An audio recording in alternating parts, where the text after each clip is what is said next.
Welcome to the channel, folks. Mr. H here for a face-to-face review of Midsommar, Ari Aster's follow-up to Hereditary. Now, I haven't done one of these kind of face-to-face reviews for some time, but I really thought I would with respect to this film. There's a lot to delve into, so we'll discuss non-spoilers first. I'll give you massive fair warning, and then we'll discuss spoilers.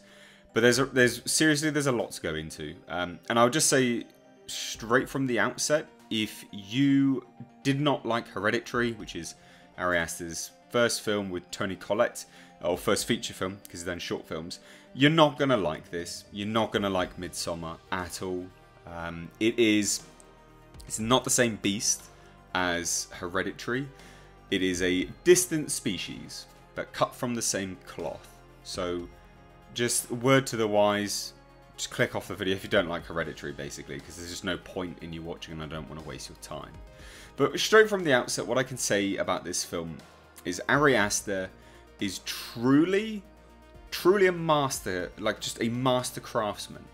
Every single frame and shot just looks so perfect, so crisp, so beautiful.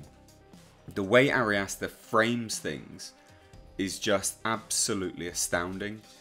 It really is a testament to the filmmaker himself. He really knows how to frame his shots. Everything just looks great, from the angles to the scene transitions.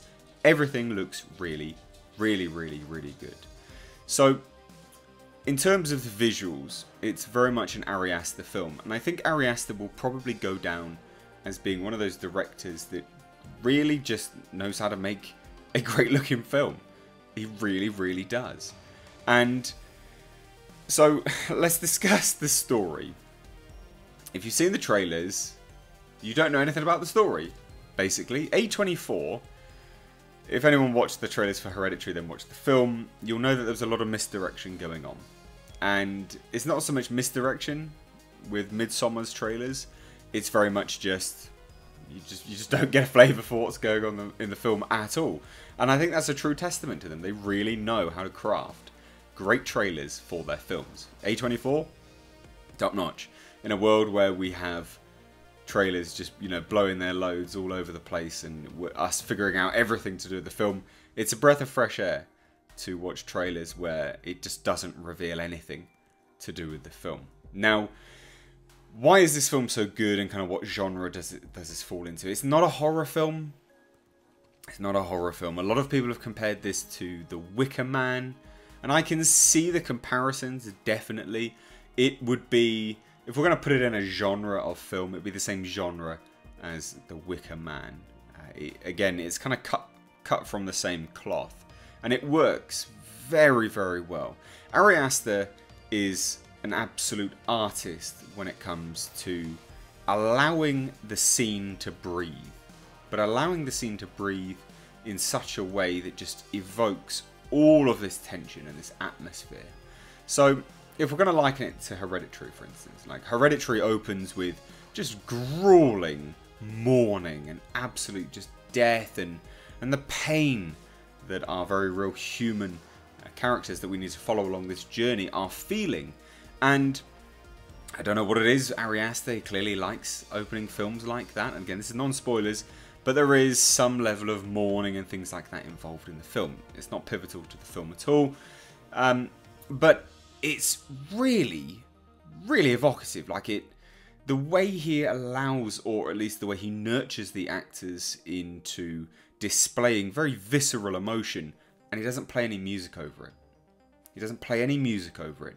He allows their screams and their cries, their anguish, their mourning to be the music, to be the tension piece, the focal point to that scene. Whereas again, like I said, other directors would happily just overlay music and they would kind of mute the screams and cries of pain and just put music there instead. Ari Aster doesn't.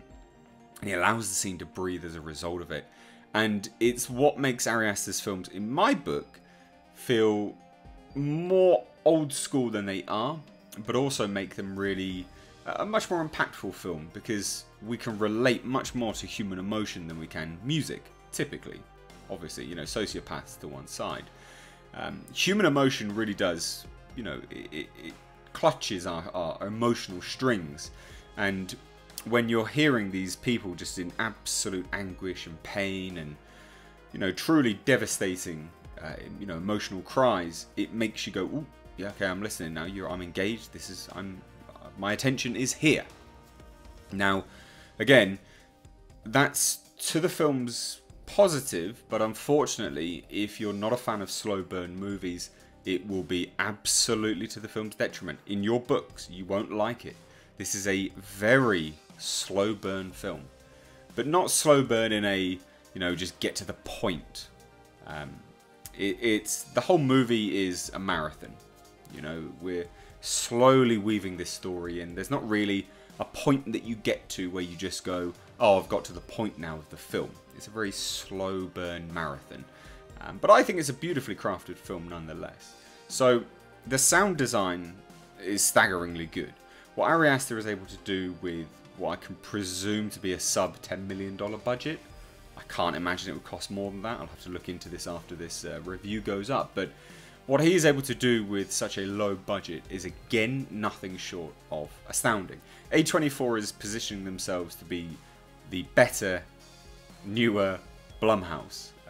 You know, producing great horror films, opinions to one side, great horror films for very, very relatively low budgets and reaping huge profits off the back end of it. And Ari Aster is A24's golden guys, you know, his golden goose here. And I think MIDSOMMAR will go down as a cult classic, but not necessarily a summer classic or a summer blockbuster. Unfortunately, I really liked this film, but I don't think it's going to resonate with audiences as much as Hereditary did. Hereditary had something for most horror fans.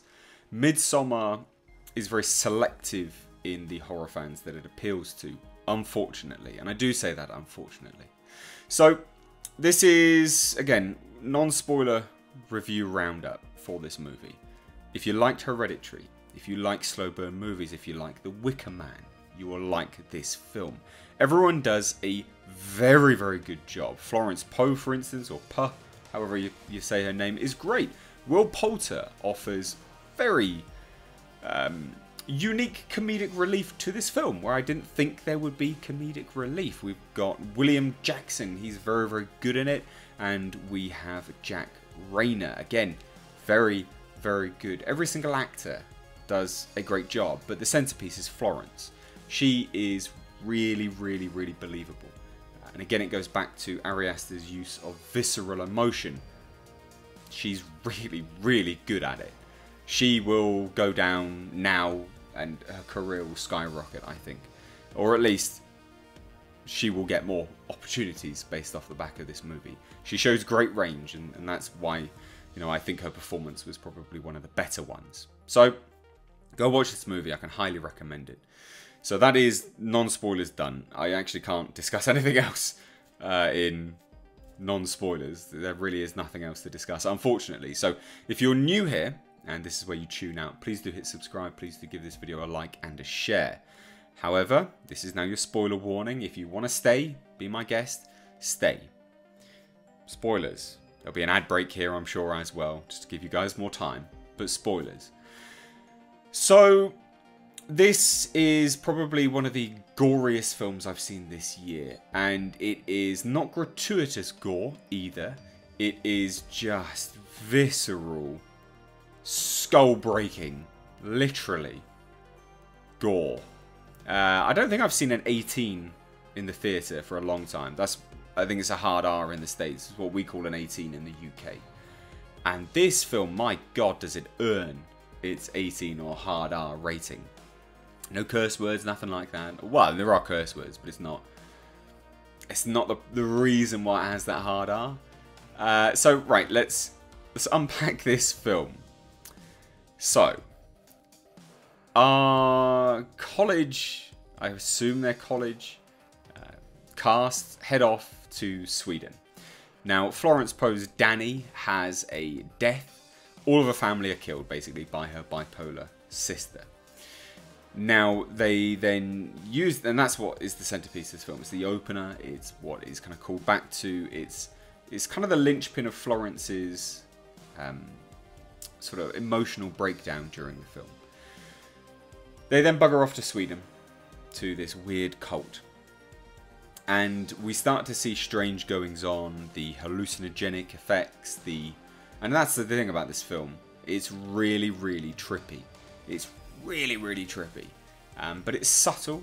It's not gratuitous either. So you see it in the trailers, and it's really, really well done in the film. It's just like a little bit here and a little bit there. And they go off to the Sweden thing. We start to see things are not quite there, not quite right, what's going on. But then it starts to frame it as positive. So we don't know really whether it's bad. Obviously we know it's bad. You know, that's kind of one side. We know it's bad. But they start framing it as good. And as they do that, we start to learn that yes, there's people killing themselves, they jump off cliffs. It's part of the trailer. You don't see it, but it's part of the trailer. And it's part of their life cycle in this Swedish cult, basically. They choose to do it and they die. Now, as things progress, people go missing, other people start turning up, and there's weird interactions, and we're always drawn to these kind of pictograms, these images that are strewn over the building that they all stay in. And we're drawn to these images, and they are absolutely unequivocally telling the story of the film. You don't realise it. You realise it in retrospect and as it's happening. And those images, again, it's Ari Aster's patience. He will just frame an image. Just frame it. Just put it there. And allows you to watch it. Allows you to see it. And allows you to think and consider, is this part of the film? Is this part of the narrative at play? And it's nice. It's a really, really... It's a forgotten art in this day and age, I think. You know, too many directors they just tell us rather than show but don't tell and all this kind of nonsense. You know, needless exposition. Whereas Ari Aster likes to put subtle cues in his films, and I think that's great. Now, there's certain bits and pieces which I would need to go and look at. There's runes which make reappearances during the film. Now, I don't know whether they, again, it's quite possible because Ari Aster is a very smart man when he crafts his films. So I think that these runes will probably have a meaning and a reason behind them. But there's recurring runes, which, again, I think there's a meaning behind them. So I like that. I like the callbacks. Just the imagery is very, very crazy. So basically, let's just... Full spoilers in terms of what actually happens in the film. So bugger off to this cult. Strange things start happening. People die left, right and centre. The odd-looking chap that we see in the trailer, which people thought was a girl, it's not. It's actually a dude. He doesn't really do much in the film, so don't worry about him. He's not really important. But we do see him wearing someone's skin at one point. Will Poulter's skin, in fact. We see people's heads caved in. Just the gore is immense in this film. It really, really is. But it's peppered in through, through this story of, is Florence turning bad? Is she turning good? Is she not? Basically, she gets crowned the May Queen of this cult. And she chooses to sacrifice Christian, her boyfriend of 4 years. Just over 4 years. And essentially, it's about her loss of family at the start and her regaining of a new family by the end. I mean, we can go much, much deeper into this film, but I don't want to analyse the film in this review. I just want to give you the review and give you a well-rounded opinion of it. I really like this film. It's not what you expect. There's no specific gods or demons like there were in Hereditary. It's not a typical horror film, but it is well crafted. It is tense throughout. It has atmosphere throughout. And it really makes you start to look at things in the frame. I like that about Ari Aster's film. So that's all I can really discuss now. I will probably do an analysis of this film because I enjoyed it so much. And I think there is a lot to break down. So guys, if you are new here, please do hit subscribe. If you liked this video, please do give it a like and a share. If you've seen MIDSOMMAR, I would love to hear your thoughts. I would love to hear your thoughts from people that liked Hereditary and then watched this film, or if you liked or disliked it. I would like to hear from people who didn't like Hereditary but chose to give this film a chance. Did you like it? Now, in retrospect, will you give Hereditary another chance? Let me know. Let me know any and all thoughts down below in the comment section. As always, guys, thank you so much for watching. I've been Mr. H. Take care.